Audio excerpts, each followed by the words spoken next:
presentación celebro que esta vez nos podamos ver las caras. En el 2020, cuando me convocaste, tuve el honor de poder compartir con vos. Este libro que vamos a presentar hoy es el número 20. Y yo creo, no hice la cuenta.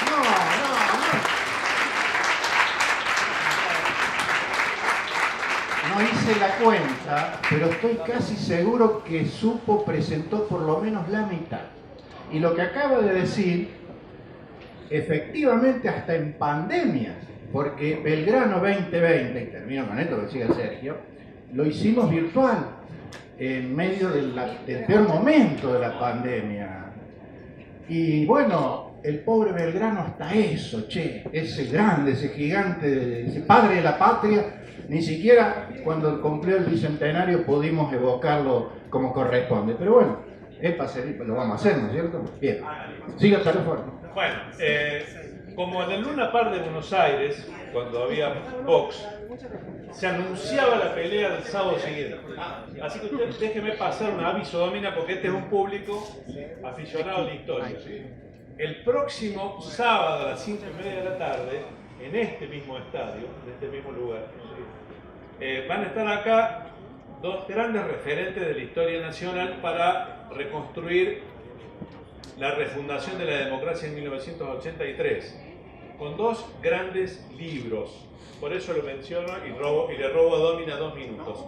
5:30 de la tarde del sábado estará aquí Juan Carlos Torre, autor de Una temporada en el quinto piso, que es un libro que han leído y comentado desde Macri a Cristina.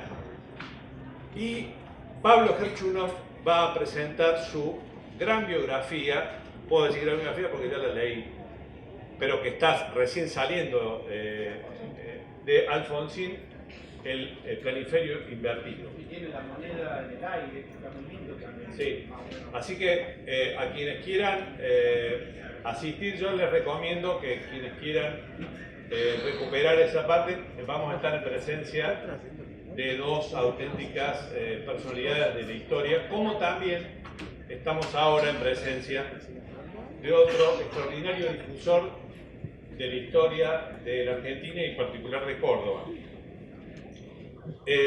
Lo digo sin ninguna arrebato de generosidad de mi parte. Yo creo que Tito es de verdad uno de los grandes difusores de la historia de Córdoba y está ayudando desde hace tantos años a recuperar la memoria y a establecer el conocimiento de muchas cosas que la mayoría de nosotros ignoramos sobre nuestro propio pasado. Es el caso de este libro. Es el caso de Bustos es Córdoba, que es nuestro prócer quizá más significativo y al mismo tiempo más ignorado y más olvidado. Sabemos muy poco. En general sabemos muy poco, salvo quienes son muy especialistas en la historia de Córdoba, que son, como es obvio, una gran minoría. La mayoría sabemos muy poco. Tito viene con este libro a refrescarnos la memoria para quienes habíamos leído algo y a introducirnos en un personaje extraordinario de nuestro pasado, un hombre clave de la independencia de la Argentina, un hombre clave en el poder, en la política, en años muy complicados como fue la década de 1820. De manera que lo que sigue ahora, sin demasiado protocolo, es, vamos a tratar de hacer una conversación. Domina es medio larguero, pero bueno.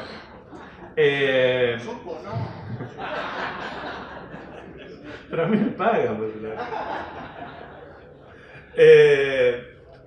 Lo que sigue ahora es una conversación con Tito sobre este libro, que, como digo, viene a recuperar el pasado que desconocemos y que creo que estamos obligados a conocer. Tito ha escrito varias obras de esta característica. Hay una que a mí me parece muy importante, que él escribió hace 19 años, que se llama Historia Mínima de Córdoba. Es un auténtico manual de la historia de Córdoba. Yo creo que eso debiera ser un manual de historia en las escuelas. Lamentablemente creo que no lo es, pero me gustaría que lo fuera. Porque de verdad recupera en 300 páginas un recorrido. Sí, sí, exactamente. Pero bueno, vamos a Bustos. El título es casi una provocación, ¿no? Mira, se llama Bustos es Córdoba. Sí. ¿Por qué Bustos es Córdoba? Sí, vos sabés, Sergio, que... La próxima vez que hable yo te voy a dar el libro para que vos me lo firmes. Porque después va a haber mucha gente que lo quiere. Bueno, dale. Tiene que hacer esto antes. Dale. Vale, vamos. ¿Por qué Bustos es Córdoba? No es para nada azaroso ni casual. Salió de una, porque Bustos es Córdoba. Hay una empatía de identidad muy fuerte entre lo que Bustos es y nuestra Córdoba. Y yo creo, Sergio, que por eso mismo, por ahí podemos encontrar la pista de por qué el porteñismo duro lo trató tan mal. Porque Bustos es Córdoba. Y ya molestaba. Vos lo dijiste hace un rato, vamos a evocar un tiempo muy intenso, la década de 1820. Porque Bustos gobernó nuestra Córdoba entre 1820 y 1829. Vamos a ir en el túnel del tiempo a ese momento. Bueno, tuvo que pulsear con el porteñismo duro que tenía un halcón, Bernardino Rivadavia nada menos, que fue, creo yo, el que malogró. Y te dejo una para que seguramente después vos la vas a querer retomar, creo. Yo soy un convencido que pese a que muchos de nuestros gobernadores, si no todos, del 83 para acá, fueron por el lado del cordobesismo. Y yo creo que el inventor del cordobesismo fue Bustos. Que todo esto es una recuperación de un legado de identidad escondido y que sigue vigente. Porque fíjate, Sergio, que casi 200 años después, Córdoba sigue ese contrapunto, digamos, sigue sin, digamos, hacer lo que a lo mejor quisieran a otro nivel, que es agachar la cabeza, ¿no? Pero te la dejo para después. Pero vamos por partes. Yo le pregunto, ¿vamos a firmar el libro? Porque yo tengo todos los libros de Dómina, pero tengo muy poco firmado. Este debe ser los primeros que vamos a firmar. Empecemos rápidamente, antes de llegar a 1820. Bustos es hijo de una familia tradicional de Córdoba. Se va muy joven a Buenos Aires y participa como Güemes, por ejemplo, de la lucha de la defensa o de la reconquista de Buenos Aires por las invasiones inglesas. Y ahí nomás se engancha, como tantos otros, como Belgrano, que era una primera figura que fue inmediatamente general del ejército, etc., en los hechos de Mayo.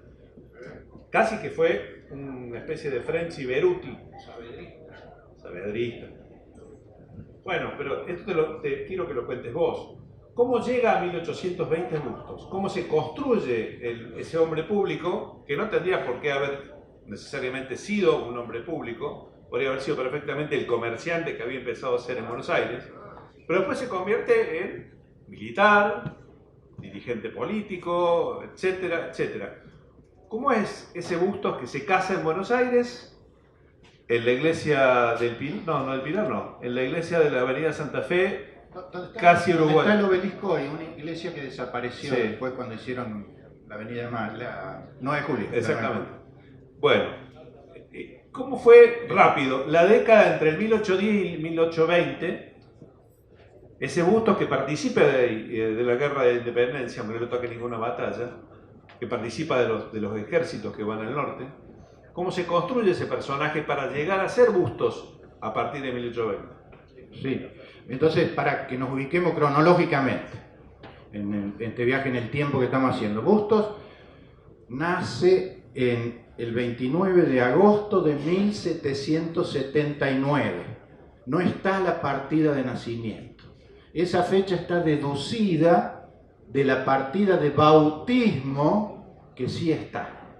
29 de octubre de 1780, perdón. No, para el SUEM en esa época, el registro civil, ¿no? Y se perdió la partida, porque estaba agregada, porque los nacimientos en esa época se anotaban en las iglesias, ¿no es cierto? Todavía no había registro civil 100 años después. Entonces, 1779, pero ¿por qué digo que se dedujo la fecha? Porque la partida de bautismo dice que nació 14 meses antes. Entonces, da 29 de ponele, como se dice, ¿no es cierto? Pero, si no fue ahí, un día antes, un día después. Muy cerca. ¿A dónde lo bautizaron? En la capilla de San José, intendente, ahí cerca de sus pagos. En la capilla de San José está entre Santa María y Tanti. Si vas un poquito más allá, si venís de allá, la Cueva de los Pajaritos, los cordobeses, ¿sabes? Es un lugar bellísimo. Es de la familia Grigioni Bustos, descendientes de Juan Bautista. O sea, en el campo de los Bustos. Claro, era la estancia de ellos, la estancia de parte de la enorme y vieja estancia de Santa María. También está controvertido si nació ahí o no, porque hay algunas opiniones que dicen que no, que nació en Córdoba, pero no lo podemos dilucidar en la ciudad, porque la familia residía en la ciudad y pasaba largas temporadas, pero vamos a lo que pide Supo. ¿Yo que es larguero? No, pero para que tengamos un poco el contexto de temporal. Nace en 1779. Él dijo muy joven. Y para esa época no es muy joven, porque tenía 25 años cumpliditos cuando partió hacia Buenos Aires. Hasta entonces en la foja de Bustos no hay nada, digamos, público, o sea, ninguna actuación pública. Hasta 1805. Con 25 años cumplidos, que se va a Buenos Aires.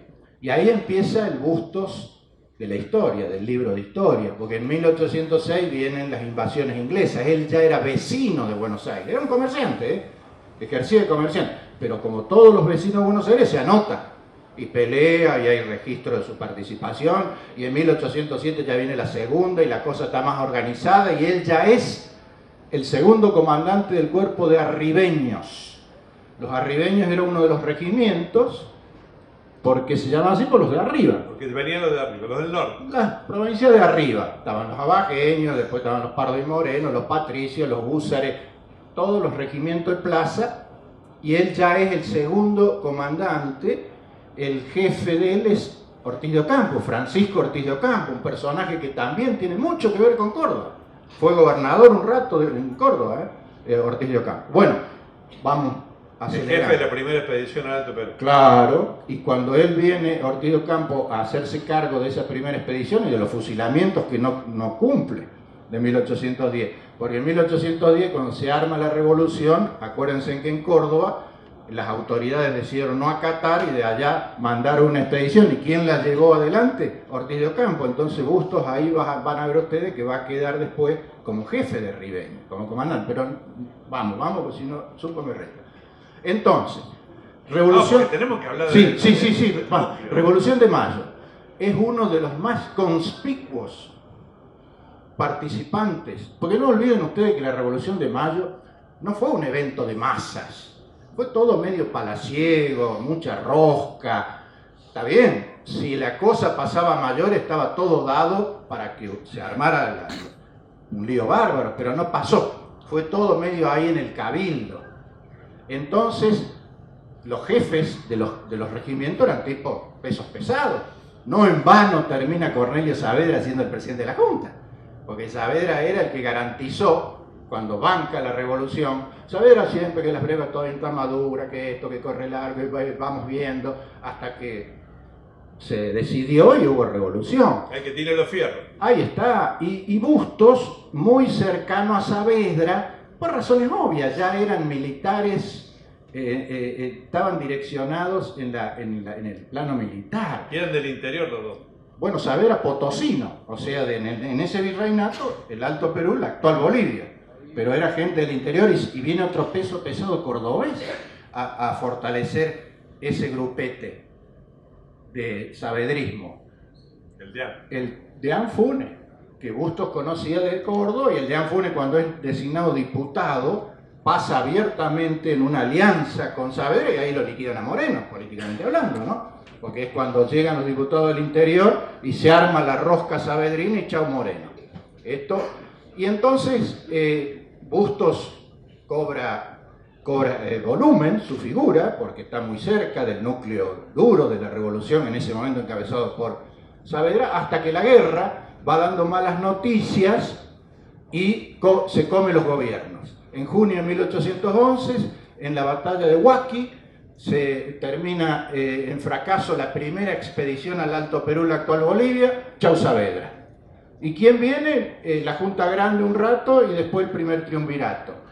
Y bueno, lo que pasa es que Bustos había sido, además, en ese momento de alto perfil de Saavedra, había integrado la Junta de Seguridad Pública.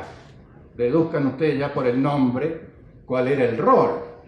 Era cazar morenistas. Tal es así que todos los morenistas terminaron en el exilio, yéndose mal.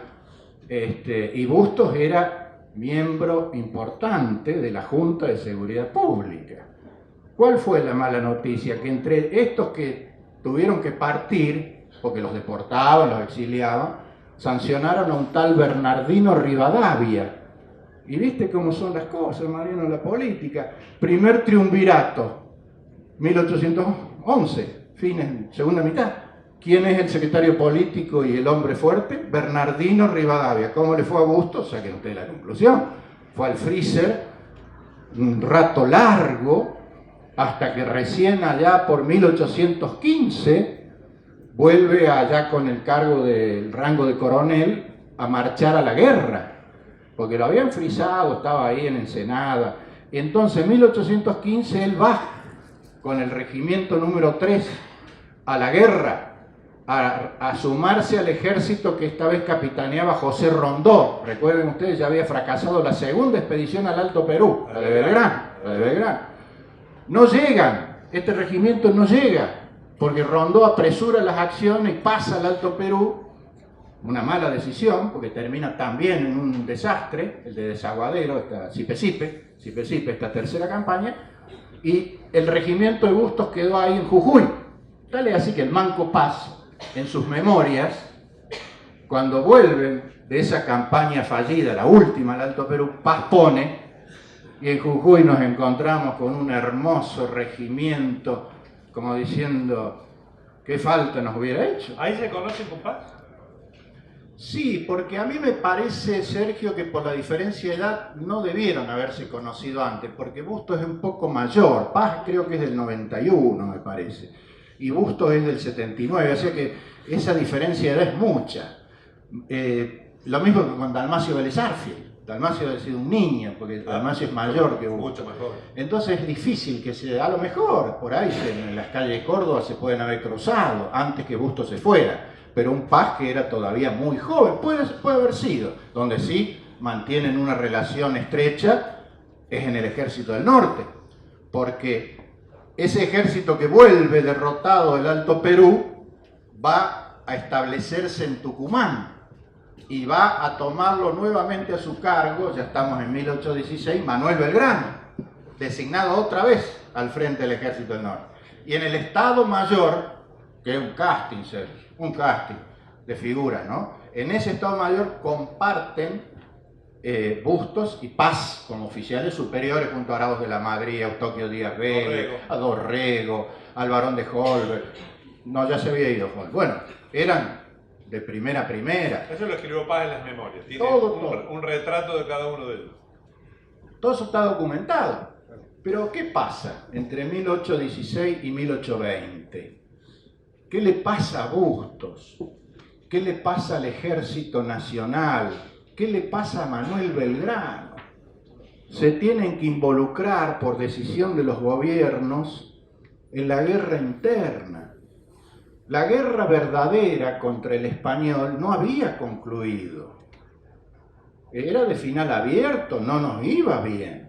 Ya nos habían dado 3 palizones en las 3 primeras expediciones al Alto Perú. Lo dejaron a Güemes en el norte, a que se arregle. Güemes atajando los penales, y ese San ejército... Martín a Mendoza. San Martín se va a Mendoza porque, con muy visionario, se da cuenta que por esa vía nunca se iba a llegar, que iban a pasar años sin que se pudiera ganar la guerra. Entonces él decide, acá en Saldán, redondea la idea del ejército de los Andes y la campaña continental, se reúne con Pueyrredón ahí en la 20 metros de la radio, donde vos no sé si va a tomar café ahí a la esquina. Hay una placa, donde hay una placa donde dice acá se reunieron. La casona de... Porque fíjate vos que hasta 1816, cuando San Martín ya casi tenía listo el ejército de los Andes, todavía no era oficial, tenía que aprobárselo el gobierno. Entonces se juntó con Pueyrredón y debe haber, con esa obsesivo como era San Martín, puntilloso, le debe haber contado, desplegado planos, íbamos por acá, íbamos por allá, y los patrios, Payati, y esto y lo otro. Y Pueyrredón no solo que aprueba, sino que después lo banca a San Martín con todo lo que pudo, siendo el director supremo. A todo esto, ¿dónde está Bustos? Bustos estaba en el ejército, en el otro ejército, porque había entonces dos, el de los Andes, que recién ahora se convierte en ejército oficial, por disposición del gobierno, del director supremo, y el ejército del norte, el nuestro, el querido y glorioso, lleno de paisanos, porque el ejército del norte había un montón de gente que va y viene por la ruta 9. Por la 9, claro, y los oficiales paraban y dormían en la estancia de Carolla, en Sinzacate, en las postas de ese camino real que está muy lindo. Siempre recomiendo, se ha puesto en valor, está muy lindo recorrer ese camino porque por ahí pasó la historia. Bueno, entonces, ese ejército... El gobierno, que ya eran los directorios, porque se van achicando los gobiernos, de la primera junta grande, triunvirato, directorio, con ya bien militaristas, bien así, bien autoritarios. De hecho, los directorios son milicos, son militares. Pueyrredón, después viene el Rondó, Álvarez Thomas, Carlos de Algarante.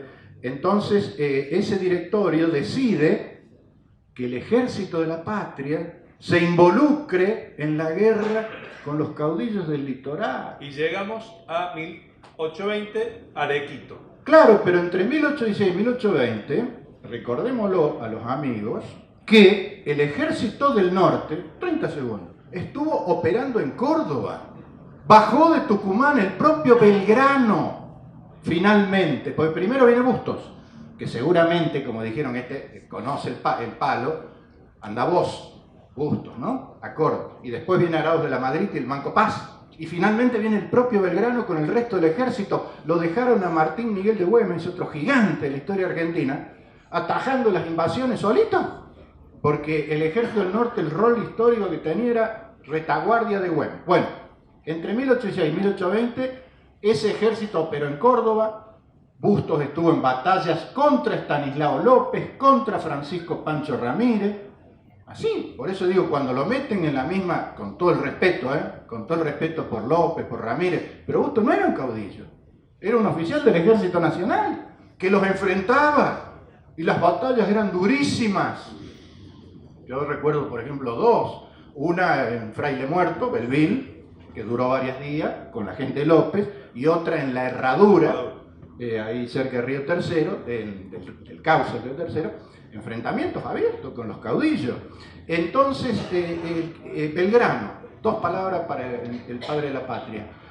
El entonces gobernador de Córdoba, que era una especie de interventor, Manuel Antonio de Castro, porque Córdoba siempre estuvo solamente entre 1810 y 1820, un añito y chirolas tuvimos gobernador propio, o sea, designado por nosotros, José Javier Díaz, que hay que recuperar también su memoria. Es otro ninguneado de la historia. Ese fue gobernador de Córdoba, todos los demás fueron interventores. Entonces el último interventor es un salteño que se llama Manuel Antonio de Castro. Y Manuel Antonio de Castro lo va a visitar a Belgrano, en Pilar, en la capilla histórica, ahí estaba el ejército del norte, y lo ve a Belgrano y felizmente de Castro deja por escrito la impresión que le causó. Estaba hecho pomada, Muy no enfermo. podía caminar, las piernas hinchadas. Tal es así que de Castro dice: general, usted no puede seguir así. Tiene que pedir, claro, tiene que pedir una licencia, retírese, recupere. Y Belgrano lo mira a De Castro, lo cuenta De Castro, y le dice: gobernador, si en esta capilla, señala así el cementerio, hemos enterrado a tantos soldados y oficiales nuestros, ¿por qué no pueden enterrar a un general? Ese es Belgrano, 1819. Finalmente pega la vuelta en 1820. Y acá viene lo que dice Supo. ¿Qué me decía Supo que pasó en 1820? No, Arequito, Arequito. ¿Qué pasó? el botín. Claro, ese ejército... Toma prueba, usted me toma prueba. No, Yo leí el libro. No, yo le juro que leí el libro. no, viene bien. En 1820, ese ejército ya no tenía su general, porque su general había partido, y acá sí tienen que leer, Supo, decíselos vos, Belgrano a corazón abierto. Claro. Porque todo esto está... ¿Lo trajiste, Montoya? Porque ahí está contado. Hacen un 2 por 1. No, es un homenaje a Belgrano, lo que trato de hacer. Es un gigante, grande como esta. Bueno, entonces, Belgrano ya parte rumbo a la muerte. Y el ejército queda a cargo del segundo, que se llama Fernández de la Cruz. Y nuestro Bustos es el jefe del Estado Mayor. O sea, tenía un rol muy importante, junto con Paz, Arauz de la Madrid, todos estos personajes. Y el ejército otra vez, para que no se me pierdan, enero de 1820, el gobierno lo manda a Santa Fe, a invadir Santa Fe y enfrentar a Estanislao y otra vez correr sangre de paisano, eso que lo volvía loco a San Martín. Y ahí está Arequito, como dice Sergio. Arequito, sur de la provincia de Santa Fe. Claro, que ahora se hizo famoso por la Sole. Exacto. Porque el motín está en los manuales Capeluz, de los veteranos se deben acordar de que hablo, pero hasta que la Sole no largó con, ¿no es cierto? ¿Cómo se llamaba el tema de la Sole, Víctor? A Donata, nadie sabía. Bueno, ¿qué era Arequito? Una posta del viejo Camino Real. Entonces ahí estaba el ejército siguiendo las órdenes del gobierno para ir por Estanislao, que les molestaba mucho. Y entonces, ¿qué hicieron? Bueno, dijeron, hasta aquí llegamos. Y eso fue la cara visible de ese movimiento que dice Sergio, el motín de Arequito, porque así está en Google. Ustedes pongan motín de Arequito y te va a contar que Bustos encabezó, que no estuvieron todos de acuerdo, ¿eh? Nosotros contamos en el libro que estuvo a punto de partirse mal o irse a las manos el ejército, porque por ejemplo Arauz de la Madrid, tucumano, pero filo unitario, no le gustó esto. Entonces, porque fue una rebelión, puede decir, hasta aquí llegamos, y se acabó, y el ejército, Bustos se volvió a Córdoba. Se trajo el ejército, se trajo una parte grande. Una parte grande. ¿Y qué pasó con el directorio? Se cayó como un castillo de naipe, porque López y Ramírez se miraron sin hablar y dijeron, vamos por ello. Cepeda, febrero de 1820, chau directorio, batalla de Cepeda la primera, porque va a haber otra. Y ahí, chau gobierno nacional. Los caballos Los porteños estaban peor que los vecinos de Cristina ahí en la Recoleta, porque los muchachos ataron los caballos en la plaza. Adelante la estatua. No, de la pirámide, ¿te acordás? La plaza ya se llamaba Plaza de la Victoria. Sí, estaba la Recoba todavía. Estaba la Recoba y ataban los caballos ahí. Imagínate qué contentos los porteños. Pero no pasó a mayores, los tipos se retiraron. Error. Pero ya no hubo gobierno, claro, no hubo gobierno nacional, escuchen bien, hasta 1853 no hubo más gobierno nacional, porque las provincias reasumieron su propia soberanía. Bustos agarra una buena parte del ejército, llega a Córdoba y... Bueno, viene con unas ganas locas de ser gobernador. Y ahí viene la pica con Paz, porque Paz tenía la misma idea, él también quería ser gobernador. Y el manco ve que las cartas no le dan en ese truco, el otro tenía el ancho de espada, y bueno, entonces el manco da un paso al costado, claro. Nunca debe haber creído que le llevaría 9 años esperar su oportunidad, pero se la tomó 9 años después. Entonces Bustos, el que quería ser gobernador, Sergio, era José Javier Díaz, de nuevo, dándose después de la caída del gobierno nacional, el espacio autonomista federal, que en su momento fue artiguista, todo ese espacio estaba bancando la posibilidad de que volviera José Javier Díaz, lo cual no era para nada loco porque había sido la cara visible de ese momento. Pero Bustos tenía otros planes. Y entonces hay elecciones y Bustos es consagrado gobernador de Córdoba y asume el 24 de marzo de 1820. Mira qué día, ¿no? En 1820 gobernador de Córdoba, que va a ejercer durante 9 años, hasta 1829. Pero lo bueno es que él, que podría haber sido tranquilamente un caudillo más, porque esa década era el momento de los caudillos. Lo teníamos a Alejandro Heredia en Tucumán, a Ibarra en Santiago del Estero, a Facundo en La Rioja, al fraile Aldao en Mendoza. Todavía estaba con vida. Pero él Ramírez, sí, dicta la Constitución, claro, crea la Universidad de Córdoba, claro, la recrea, claro. la hace propia. Ahí está. Y En 1821, como dice Sergio, yo estudié el libro, yo. no, veo que sí, está bastante bien. En 1821, cabezas fuertes de Córdoba, me viene a la cabeza Baigorri, por ejemplo, José Norberto Allende, lo mejor que tenía Córdoba. Hacen un proyecto de constitución que Bustos hace aprobar, igual que después va a hacer a libro cerrado. Y es muy parecido en su formato, en su contenido, que la Constitución que va a llegar recién en 1853. Le llamaron reglamento provisorio, pero recupera el formato republicano, la división de poderes, los derechos ciudadanos, las garantías, la libertad de expresión. Y como dice Supo, para que la libertad de expresión no fuera un cliché, un eslogan de campaña, ¿no es cierto? ¿Qué hizo? Trajo una imprenta a Córdoba porque la de los jesuitas, los porteños se la habían llevado. Nosotros tuvimos acá la primera imprenta, en la época de la colonia, que estaba en el Monse. Ahí está, la gente del Monse por ahí sabe que no estoy macaneando.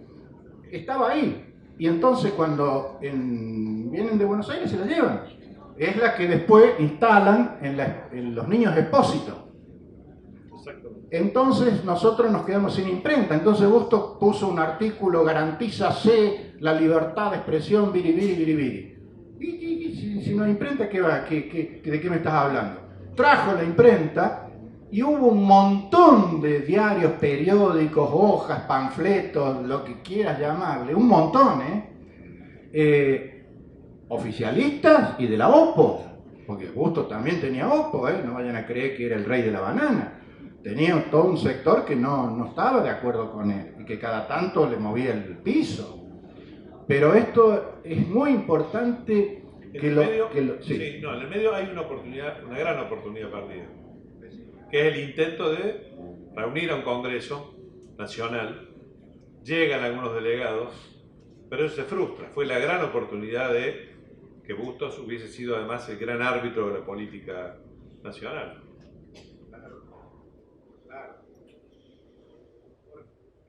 Porque en ese primer... 1820, apenas Bustos llega al gobierno, tiene dos problemas, rápido, así telegráfico. Uno, sigue la guerra con los caudillos, porque después de haber volteado al directorio... Pero el 20 es el año de la anarquía en Buenos claro, Aires. Ramírez y López siguen, sobre todo Ramírez. López acomodó el cuerpo a la nueva situación y ya bajó un cambio. Ramírez no, todo lo contrario, el Supremo venía con un chileno que se llama José Miguel Carrera.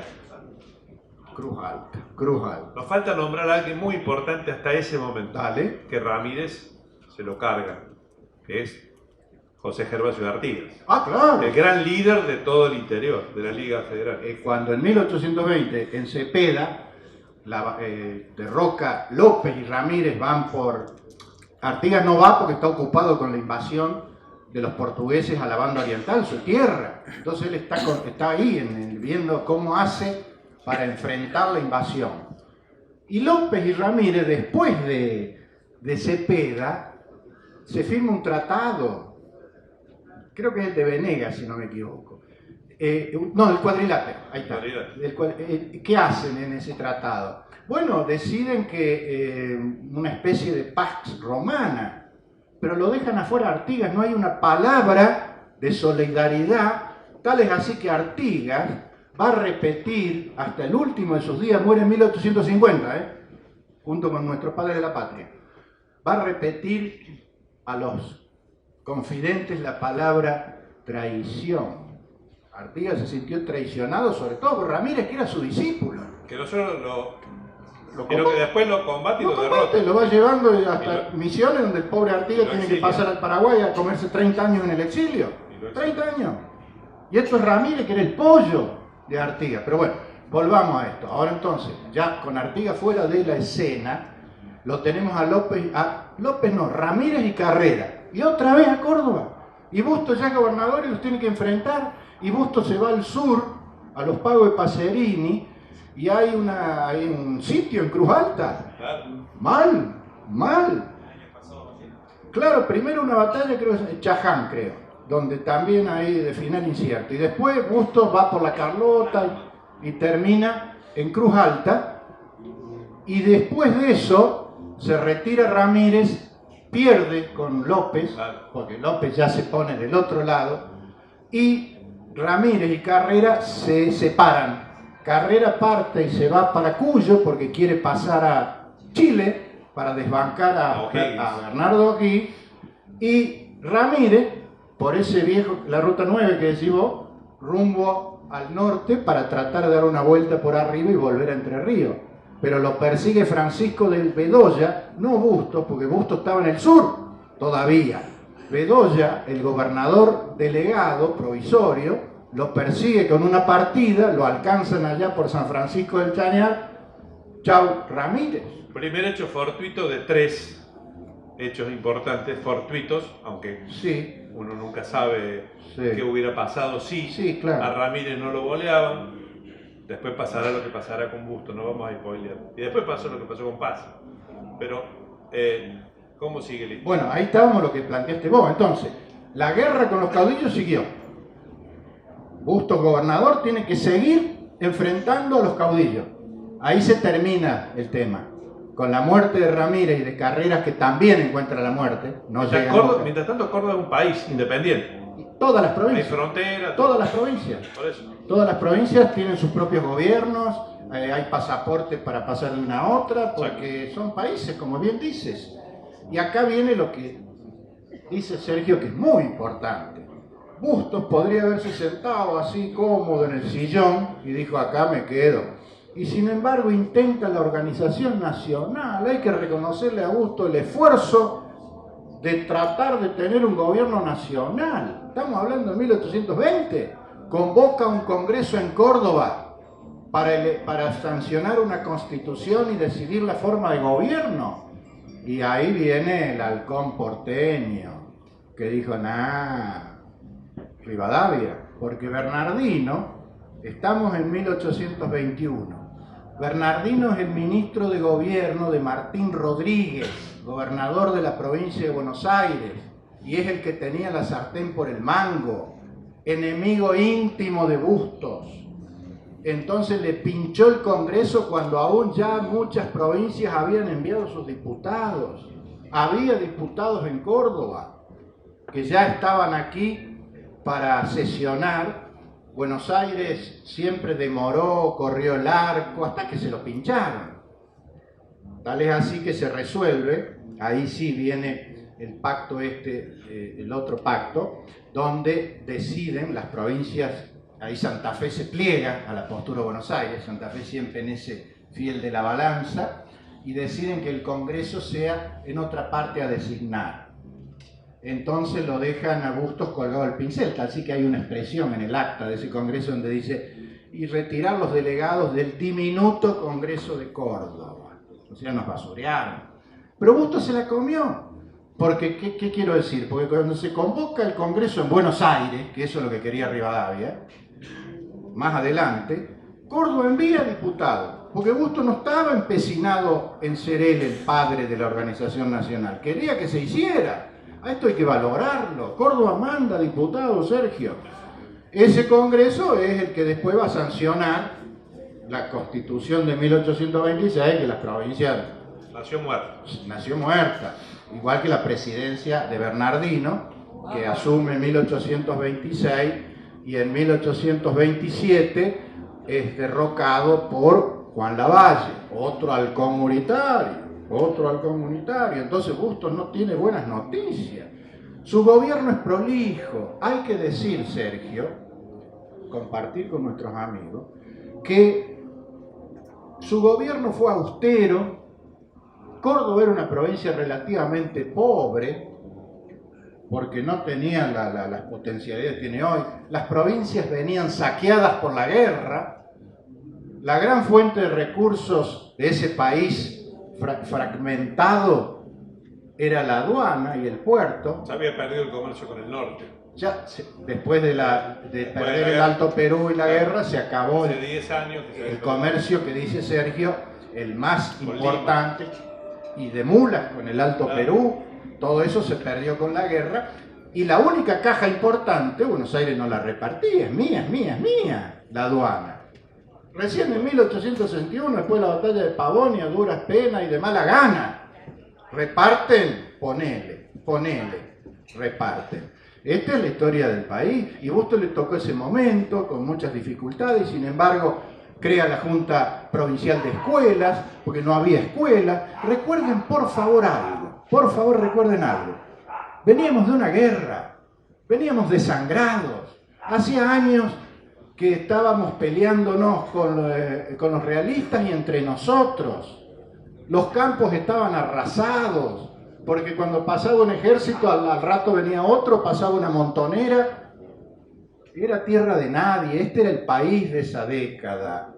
Y es donde él empieza a sentar las bases de una provincia que funciona porque tiene la Constitución, lo dijo Sergio, reformó la universidad, la vieja universidad jesuítica, la modernizó, la Junta Provincial de Escuelas, se hicieron algunas escuelas, se hizo un censo.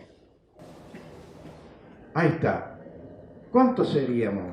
¿Cuánto crees? Miriam, ¿qué te parece? 76.000. El censo de 1822, sí. Y en la capital, donde vos sos concejal, Galeán, 12.000.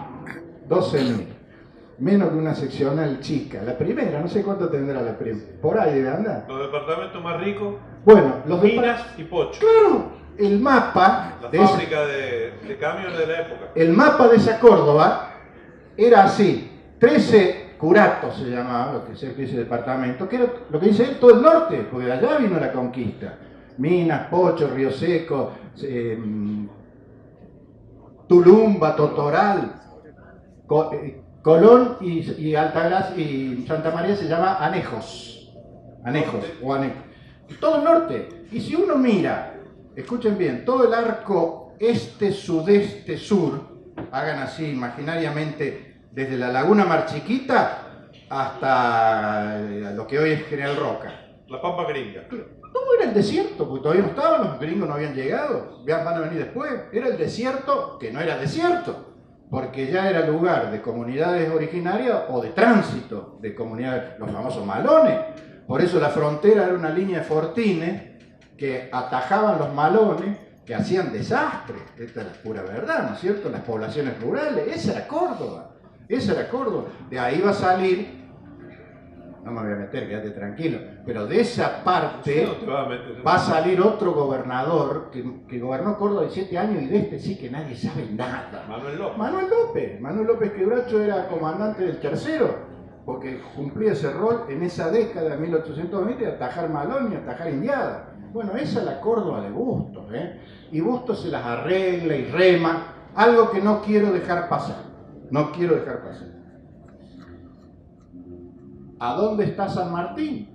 Porque estamos en 1820, 1821. ¿A dónde está el padre de la patria? El padre de la patria ya llegó al Perú, ya llegó a Lima y declaró la independencia del Perú, inventó la bandera de los hermanos peruanos, la flameó en la plaza de Lima, pero no podía concluir la guerra, porque los ejércitos realistas se habían hecho fuertes en el interior, en las sierras del Perú. Entonces San Martín necesita apoyo. Buenos Aires le había cortado el rostro. Después de que San Martín se negó a que su ejército, que ya estaba en Chile, repasara la cordillera para involucrarse en la guerra loca que el directorio metió a los ejércitos nacionales, San Martín le dijo, no, y así le fue. Le bajaron la persiana. Y el último encuentro con Bolívar tampoco le va bien, porque Simón gre, pero no le termina de dar el apoyo que José Francisco necesita. Entonces, en ese momento dramático de nuestro José Francisco, hay correspondencia con Bustos, felizmente está rescatada y reproducida en el libro, ¿no? Que es un tesoro. San Martín confía ciegamente en Bustos y encuentra en Bustos el único referente e interlocutor para ayudarlo a armar algo. ¿Qué quería San Martín? Quería que se armara un ejército y una nueva campaña en el Alto Perú, no para ganar la guerra, sino para dividir al enemigo, porque no le daba el cuero para enfrentar. Y nunca se hace, nunca se logra. Otra vez bombeado por Buenos Aires. El emisario de San Martín viene a Córdoba, está relatada la entrevista en el libro. Un joven oficial que San Martín manda y Bustos opera con López para que López ayude a que llegue al gobierno de Buenos Aires. Nada, se fue con las manos vacías. Y ahí quedó sellada la suerte de José Francisco. Y ustedes dirán, ¿qué quieres decir? Quiero decir que hubo una relación de empatía, respeto, admiración de Bustos hacia San Martín enorme. Y si no pudo hacer más fue porque tenía sus propios problemas. Yo estoy convencido que si hubiera tenido más posibilidades, porque ya no había posibilidad, Sergio, de bancar un ejército. Sergio dijo, Bustos se vino con gran parte del ejército del norte, pero se fue desmembrando, porque hay que bancar un ejército. Y si vos no tenés la aduana, ¿con qué bancás el ejército? Bueno, sos Mitre, que pudo armar un ejército con armas modernas, con fusiles Remington, y vino después por nosotros, varios años después, ¿no es cierto? Pero digo, no había esa posibilidad, entonces hay que darle mucho valor. Y lamentablemente, esto que es una partecita desordenada, aburrida tal vez, pero hay mucho más para poner sobre la mesa y argumentar a favor de la evocación de Juan Bautista Bustos como un protagonista, un alto protagonista de su época. Y bueno, lamentablemente la grieta, siempre la grieta, hizo que otro cordobés, al que le fue mucho mejor en la memoria colectiva, pusiera fin a este experimento, a este proceso cordobés en 1829, que es José María. ¿Cómo llegamos al año 29? ¿Cómo llega Bustos a perder militarmente el poder como lo pierde? Claro, por lo que decíamos, Bustos no tiene un ejército y había mandado muchas tropas a la guerra con el Brasil. Porque en 1826, 1827 hay una guerra con el Brasil y de Buenos Aires piden a las provincias que aporten soldados y Bustos los va mandando, está todo documentado, o sea que era muy poco lo que había acá para... La guerra con Brasil por la banda oriental. Por la banda oriental, porque los portugueses la habían ya directamente anexado al mapa, ya directamente ya no era una invasión. Publicaron otro mapa, provincia cisplatina, nuestra. Entonces ahí se desata una guerra que termina con la independencia de la República Oriental del Uruguay, esa es otra historia, no la vamos a contar hoy. Pero ¿qué pasa? Cuando termina esa guerra, vuelven los ejércitos. ¿Y los ejércitos quién vuelve? Lavalle, Paz y el resto de los altos oficiales. Lavalle, ¿qué hace? Lo voltea a Dorrego, gobernador de Buenos Aires, y lo fusila. Estoy hablando de diciembre de 1828. ¿Y Paz qué hace? Ah, bueno, se sacaba las babas, hermano. Voy por Córdoba, ahora ¿quién me va? Ahora sí tengo yo el ancho de espada. Y viene con un ejército profesional. Cuando vos ves los oficiales, Sergio, que vienen ahora por la ruta 9 Sur, de allá de Marco Juárez, de allá. ¿Quién viene? Román de Esa, Arauz de la Madrid, Juan Esteban Pedernera, mirá los nenes que venían, eran todos los tipos que había, un ejército de veteranos de 1500 hombres fogueados en la guerra. Bustos se va para el lado de allá de Tupac, que era el mejor militar de la época. Un estratega. Entonces Bustos se va y ahí en San Roque, hoy el lugar de la batalla no está porque está en el fondo del lago. Ahí había inclusive una capilla, que cuando se hace el lago para hacer el dique, ahí se había librado la batalla de San Roque. O sea que Tupac, ¿viste? en abril de 1829. En 5 minutos le dan para que guarde y tenga a Busto, y Busto se va para el lado de La Rioja para que Facundo venga a restablecer el orden. Y Facundo, que era invicto con sus montoneras, con sus riojanos, bueno, pensó que era un trámite. Y de vuelta, partido y revancha, la tablada y un cativo. Junio de 1830 la tablada. Muchos me preguntan dónde fue. Ahí cerca del parque autóctono. Me decía don Efraín Bischoff que él cree que fue donde está el monumento. El shopping, no el shopping. Que él cree que ahí eran los potreros, claro, que era un bajo, porque eran potreros, era un suburbio. Villa Cabrera. Por eso el monumento de paz ahora está ahí mirando, donde se libró esa batalla que fue muy cruenta, duró 2 días. Facundo perdió el invicto, y ahí es donde, y acá viene, para ir redondeando, una parte muy interesante, porque creo que vale la pena, que Busto sufre heridas y parte hacia Santa Fe. No está del todo constatado si es claro cómo fue el tema, porque hay 2 versiones. La versión más linda, que a mí me encanta, ¿viste? La pusimos en la cantata, es la de le ponen poncho Ramón J. Eso lo cuenta Ramón J. Cárcano, pero varios años después por tradición oral, porque a Ramón J. Cárcano, ese gran cordobés, le deben haber contado que así fue, que Busto huyendo, perseguido por la partida enemiga, se arroja al río. Víctor Hugo Busto tapó con un poncho el caballo, cosa de él tiene que hacerse cargo de esa paz. Así pusimos, ¿no? Y se tiró al río y se lastima y queda moribundo, y los lugareños lo recogen y lo ayudan, y se va a Santa Fe muy mal herido y termina sus días un año después, María Eugenia, en 1830. Esta es una versión. Hay otras versiones que dicen que en realidad las heridas las sufrió en la batalla, y dan cuenta, más o menos todos hablan de los daños pectorales, o sea, hablan de una caída.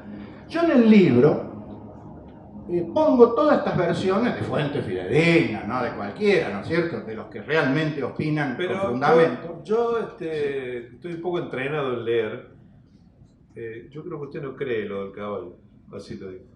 No, yo lo que no creo... Lo pone en duda.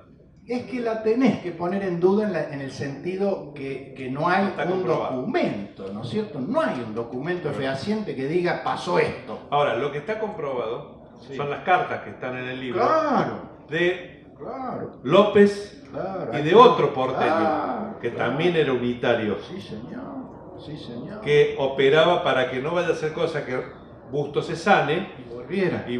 Claro. Porque ya gobernaba el restaurador. Que mandaba cartas diciendo no vaya a hacer cosa, que vuelva. Después de la batalla de la Tablada, Paz ya se hace designar gobernador. Pero hay el propio Paz en sus memorias. Yo rastreé como una rata, digamos, las memorias de Paz y de Arauz de la Madrid, que también dejó memorias. Que está en el libro de las memorias de Belgrano. Que está, y en este también. ¿Y qué dicen los dos? Lo ponen a Bustos en el oratorio de Peralta, que esto creo que está cerca de Río Segundo, de Villa del Rosario, por ahí, en el departamento de Río Segundo, donde Bustos escribe una carta a López,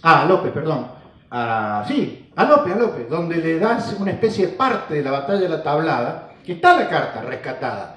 Y yo la tomo porque el propio Rosas, Juan Manuel, alude a esa carta, y Rosas la manda a publicar en la Gaceta Mercantil como contrapunto al parte de José María Paz, que se daba por vencedor, porque todavía estaba todo muy confuso de quién había ganado. Entonces, ¿qué quiero decir? Que lo estamos ubicando a un Bustos que al menos la dictó esa carta, probablemente no la pudo escribir, pero la puede haber dictado. Y no pudo, y acá viene una cosa muy sutil. Se ve que él tenía alguna expectativa que habiendo Facundo sido derrotado volviera rápidamente. Y se ve que le llega la info de que Facundo, con la cola entre las patas para reponer su fuerza, dice por ahora no. Tal es así que la Tablada es en febrero de 1830 y estamos en junio de 1829. Entonces, ¿qué hace? Bustos, todo suposición mía, cabecita loca. Mira para el lado de Santa Fe y dice, Estanislao, Estanislao. Y Estanislao mira para otro lado, porque tenía otro plan. Tenía el plan de ir arreglando y quedarse con Córdoba como efectivamente después pasa. Porque después que la batalla decisiva con el Manco Paz no se lleva a cabo, ya estamos en 1831 porque le volean el caballo. El otro hecho fortuito del... Y ahí, claro, entonces ¿qué hace Estanislao? ¿Se queda con Córdoba? Los hermanos Reinafé son lopistas, son gente de Estanislao, que le va mal porque después del asesinato de Facundo en 1835, Rosa, un pícaro, Pin, se queda con Córdoba, con Manuel López Quebracho, 17 años, hasta 1852, hasta el 27 de abril, ¿viste la calle? Bueno, ¿a dónde quiero llegar? Que no importa esto, sinceramente, el detalle de las heridas, porque López después manda cartas a la gente que mandó a Córdoba a buscar una negociación, diciéndole que Bustos está en Santa Fe y que no está nada bien, para nada, no solo, después lo van a leer ustedes, no solo físicamente, sino que en medio da la idea de que está deprimido, a pesar de que ya estaba su compañera de toda la vida, Juliana Maure, con él en Santa Fe. Su hijo Ramón estaba enrolado en los ejércitos federales que ahora responden a Estanislao López. Su hija María Secundina está en Córdoba, le habían confiscado todos los bienes, está embarazada. O sea, el momento de Bustos es muy feo. Y tal es así que el 18 de septiembre de 1830, muy poquito después, muere en Santa Fe. Y acá viene el último capítulo, lo entierran en la iglesia de Santo Domingo, pero la iglesia antigua, porque la iglesia actual es un edificio inaugurado en 1890. Que la primera se inundó. Se inundó y después se destruyó, se incendió creo el archivo, o sea que no se pudo establecer claramente dónde estaban los restos no solo de Bustos, sino de mucha gente importante, pues recuerden ustedes, no había todavía en Santa Fe cementerio, en Córdoba tampoco, estamos hablando de 1830. En Córdoba inventamos el cementerio en 1843, el San Jerónimo, el primer cementerio. En las iglesias. Y a la gente importante dentro. Y los otros en el llamado Campo Santo, ahí al lado. Entonces es muy probable, Bustos, ex gobernador de Córdoba, haya sido sepultado dentro. Pero la mala noticia es que no había un documento que estableciera dónde estaba. Vos sabés que hace muchos años, muchísimo, fui a Santa Fe, a Santo Domingo, y me metí ahí a preguntarle al curita, al párroco, dónde estaba Bustos, porque había una placa. Ahí en el libro cuento quién puso esa placa. Fue en la época de la intervención de Córdoba en 1974, que hubo una comisión que fue allá y colocó una placa. Pero está en un corredor, entonces es un lugar arbitrario, y me dice, no sabemos. El curita, me acuerdo como si fuera hoy, no sabemos. Bueno, cuando se decide traer los restos hay que resolver este enigma. ¿A dónde está Bustos? Y esto que se encaró en el año 2010-2011, finalmente concluye con lo que ustedes saben, que todavía genera alguna polémica, ¿no es cierto? Porque los santafesinos están que arden, les aclaro a ustedes, ¿no? Los de allá te decían, no. A ver si se llevaron otro. Ellos están convencidos que no era. Pero nadie los puede asegurar. A mí, otra vez me va a preguntar, pero vos, viste, dudás, que me parece que dudás. No, a mí lo que me parece, nada ahora. Lo más fehaciente que creo que hubo en esto es el dictamen del equipo de antropología forense. Esos tipos identificaron un montón de gente desaparecida, muertos durante la dictadura, al Che Guevara. Los restos del Chelo participó nuestro equipo. Ahora, la enorme y muy buena noticia que tenemos de que las cruces de los héroes de Malvinas llevan su nombre, porque había 124 tumbas en Darwin que decía soldado argentino solo conocido por Dios, y ahora tienen su nombre. Y en todo eso estuvo el equipo de antropología forense. Entonces no podemos así, alegre o livianamente, bajar el precio, porque ellos hicieron un dictamen y se resolvió que los restos son compatibles. ¿Qué detalle, Sergio? Sin mencionar este asunto del río. ellos dicen que en todo momento aluden a una caída y por lo tanto lesiones pectorales.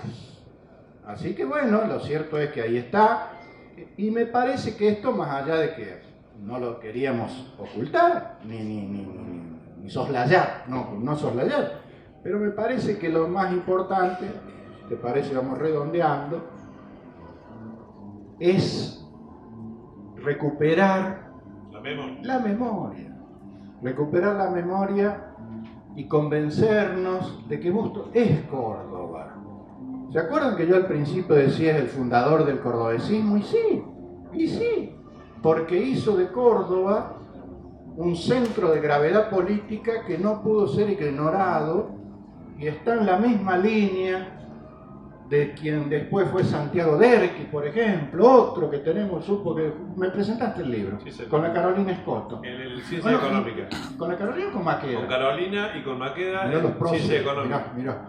Claro, porque había que recuperar también a Santiago Derqui. Yo presentaba los libros en Ciencias Económicas, pero no podemos faltar a esta fiesta. Fuera socio, te hacían descuento ahí, ¿no? No, yo era padre fundadora y venía gente muy linda, me alegro mucho. Emi, ¿dónde estás, Emi? Ahí está la Emi, el presidente, el querido Johnny Bertain. El Pocho Angelós venía a las presentaciones, porque el Pocho vivía ahí a 2 cuadras, vamos un poquito para distender. Vivía a 2 cuadras sobre el Irigoyen, arriba de Feniz. Hablando de cordobés.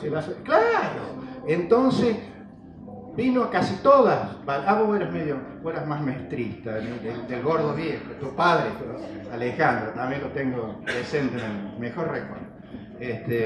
El Pocho, un día, yo presentaba el miércoles, Víctor, y me llaman el martes, a las 19 horas del consejo, ¿viste? La chica, pobrecita, toda asustada en la recepción, dice: contador, está acá el doctor Angelo.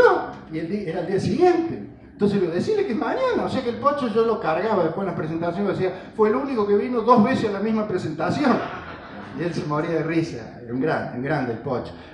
Bueno, ¿qué quiero decir con esto? Derqui hicimos ese recuerdo, porque Córdoba tiene muchos personajes, lo mencionamos a Cárcano, hay otro injustamente, Miriam, Estación Juárez Selman, ahí tenés otro injustamente castigado, Miguel Juárez Selman, presidente cordobés. Mire si tiene libro por escribir, mira todavía. ¿Y vos para presentar?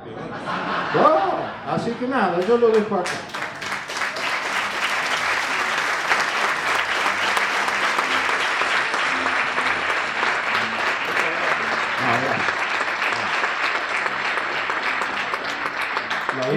Tiene que haber más gente, don Miguel. ¿Cómo? Yo lamento decirle a la gente de Ciencia Económica que no sé si nos va a entrar al auditorio el próximo libro. Porque tiene cada vez más gente. No, en la fiesta del libro acá de Almada, Mariano, feliz. Bueno, ahora vienen los agradecimientos, muy rápido, no quédense tranquilos, son en primer lugar para ustedes. El mayor agradecimiento, ustedes me conocen y saben que es a corazón abierto. No es autobombo. Yo los veo a ustedes y me reconforta y, como dice Supo, me estimula a seguir humildemente haciendo estas cositas porque los considero mis amigos, una familia. Y yo te decía, Supo, acá no hay grieta, ¿eh? Esto es como el Arca de Noé. Esto, claro, te acuerdas, estaba el lobo y ahí se le cayó en los babos porque al lado estaba el conejo. Y nada. Noé, ojo, ¿eh? No siga nombrando animales. Bueno, entonces, muchas gracias. Muchas gracias a todos ustedes. Un recuerdo a los que no están, porque este es el primer evento presencial, físico, una gran alegría esto. Hay que vivirlo como una fiesta, que podamos estar celebrando al libro, a la palabra escrita, después de estos 2 años de M puntos suspensivos que impidieron que tuviéramos esta fiesta. Entonces uno le decía a la Mica y a la Lorena, ya mis colaboradoras, le digo, che, vos sabés que estaba tildando la lista y faltan unos cuantos. Y lo digo desde lo más profundo del corazón, pero están, andan los fantasmitas dando vueltas. Así que, y yo le digo a los que me preguntan, ¿y cómo estuvo? Y estuvo bien, estuvo la planta permanente, impecable la planta permanente. No hay más que planta permanente. Bueno, muchas gracias a todos. Víctor Hugo, querido, vos sabés que Víctor Hugo un día me dice, vamos a hacer una cantata. Uy, digo, me va a meter en problemas, porque esto de cantar pateando sapos a la cantata. Víctor Hugo, levántate por favor, para que te conozca la gente. De los 4 de Córdoba.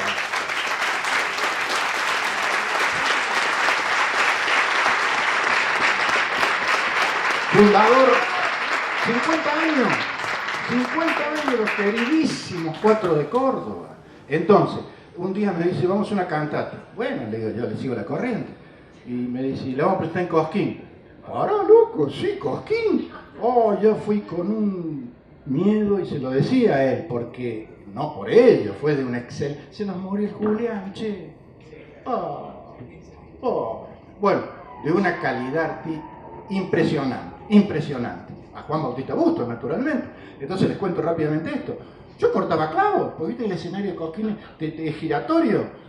Vos estás atrás, de espalda, Miriam, y gira y tenés las fieras adelante. Yo digo, esto no, un festival, viste, es un público muy especial. A lo mejor en otro festival, no sé, pero en ese, un respeto. Por ello, yo me sentí tan a gusto. Es una de las cosas más lindas que me ha pasado hace mucho tiempo, gracias a ellos, a estos grandes. Entonces la cantata está a disposición para que también evoca Busto. Y lo que tenemos que hacer, los concejales, usted, el doctor Pacerini, es ver si en la nomenclatura podemos mejorar un poquito, porque hay otros cordobeses ilustres que tienen avenidas con mucho mérito y derecho. Pero fíjate vos que Dalmacio y el Manco, que tienen las avenidas principales, hicieron mucho por Córdoba, pero no estuvieron físicamente tan fuertemente como Juan Bautista, que apenas tiene esa calle de 3 o 4 cuadras allá en Cofico, creo, Emi, por allá. Entonces, bueno, menos mal que ahora tiene un monumento y tiene otras cosas, ¿sí? Y el barrio, bueno. ¿Sabés cómo se llamaba? ¿Sabés? Firpo. Entonces, gracias a Dios le llaman. No, pero yo decía calles, ¿viste? Bueno, en fin. Pero más importante, y termino, por favor, termino. Ha dicho que también es autor de radioteatro, domina usted. Hace cantatas y radioteatro. Y este otro me metió en ese. Me encanta, porque otra. Ahí tenés otra que venía, la Ana María Alfaro, que venía a las presentaciones, la viuda de don Jaime Cloner. Y los que somos veteranos, y acá algunos no se hagan los pavos porque saben bien de qué estoy hablando, a la hora de la siesta, esas viejitas, cuando te terminaban de lavar los platos, el León de Francia, pegadas a la radio. El radioteatro es parte de nuestra historia. Y este, que viene de Las Mojar, Las Mojar, que ahora es director periodístico de Canal 3, ha sido secretario de redacción de La Nación, secretario de redacción de La Voz. ¿Vos lo sucediste a este otro, al histórico acá que tenemos? Él lo tiene heredero. ¿El más Pocho? grande todo el Pocho. Vos decís que se Pocho terminó. Nicola fue durante muchos años secretario. Gracias, Pocho.